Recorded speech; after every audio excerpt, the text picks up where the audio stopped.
We want to take people to like another place.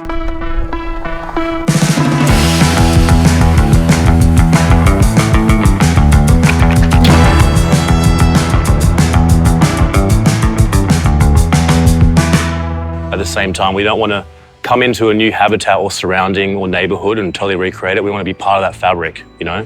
We want to continue the legacy of that neighborhood. So our style was, I guess, kind of West Coast, Venice Beach, which is health conscious, right? But then also a lot of agave focus. So people love tequila, they love mezcal. But to go more in line with the style of food and make it a little more tropical, I decided to do like a tiki style concept with Hawaiian flavor inspirations. So a lot of like fresh tropical fruits. Everyone likes to have a fresh juice when they go out in the morning, right? That makes you feel like you started your day in a way that's productive and healthy. So what we did is I made a bunch of different fresh juice blends and then did a daytime cocktail menu that just uses those instead of any form of sugar.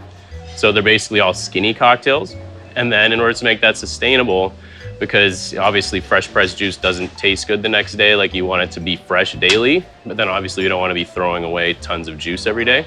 So I take all the juices at the end of the day, we clarify them through cheesecloth, and then we turn them into syrup just by using that juice as water in like a simple syrup. And then those all get cycled into the slushies and some of the nighttime cocktails. This here is exactly that. And as you can see, it's all perfectly mixed together. And this was pulp, very pulp heavy juice. Pineapple juice has a ton of pulp. So that straining process I just did with the cheesecloth does not go so fast with the pineapple juice. And then with the fresh cucumber and the celery, it's like it takes a little bit more time. So we were toying around a bunch, but like the outcome came where I made it and it was a tequila drink.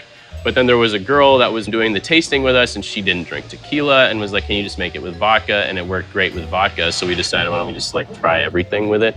And it turns out it works with vodka, gin, rum, tequila, mezcal. Basically any clear spirit works really well. So we decided if it's gonna be the signature drink, let's just make it a pick your poison cocktail and then kind of open up the amount of people that are gonna be willing to try it.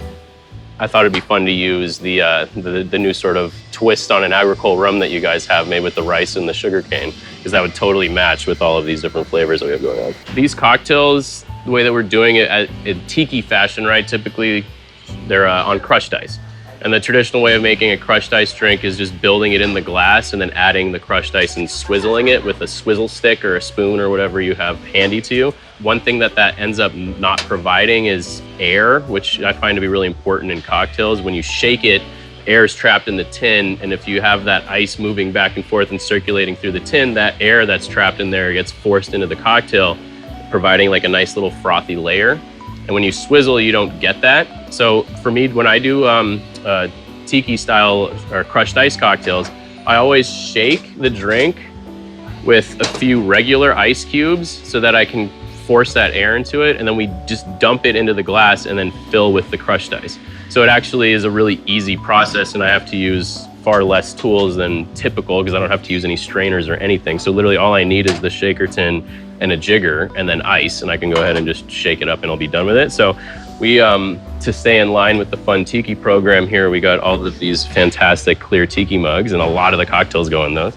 And then we do all of the like ugly spirit drinks that are also crushed ice in here, you know, because if you do like a Mai Tai or something with whiskey, it ends up looking like dirty water. So those aren't as pleasing to the eye. You know, a lot of these other drinks with the clear spirits, you have this nice bright green syrup that gives you a beautiful color. So we use these.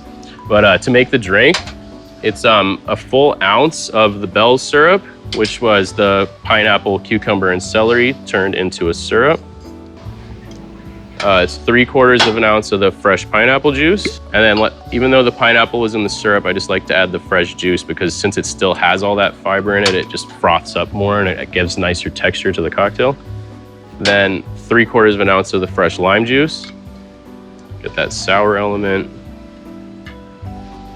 And then 3/4 of an ounce of the Bell's batch, which is just this Cap Corset vermouth and the St. George green chili in equal parts. So 3/4 of an ounce of the Bell's batch, and then 1.5 ounces of chosen spirit.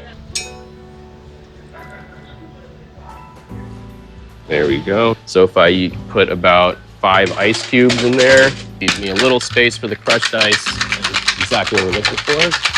So Do this for about 8 seconds. It's just like a proper on the rocks cocktail shape. Drain it off. And then you can see just when I'm pouring it in there, that like nice froth just bubbling up at the top, which always adds a little bit of texture. And then we top it with crushed ice.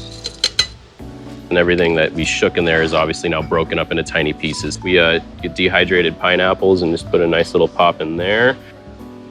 Pop that right in there. And then you have your Bell's cocktail. Should I drink it? Let's see how it is, actually. I'm not gonna lie to you, just because you're here, it's actually fantastic.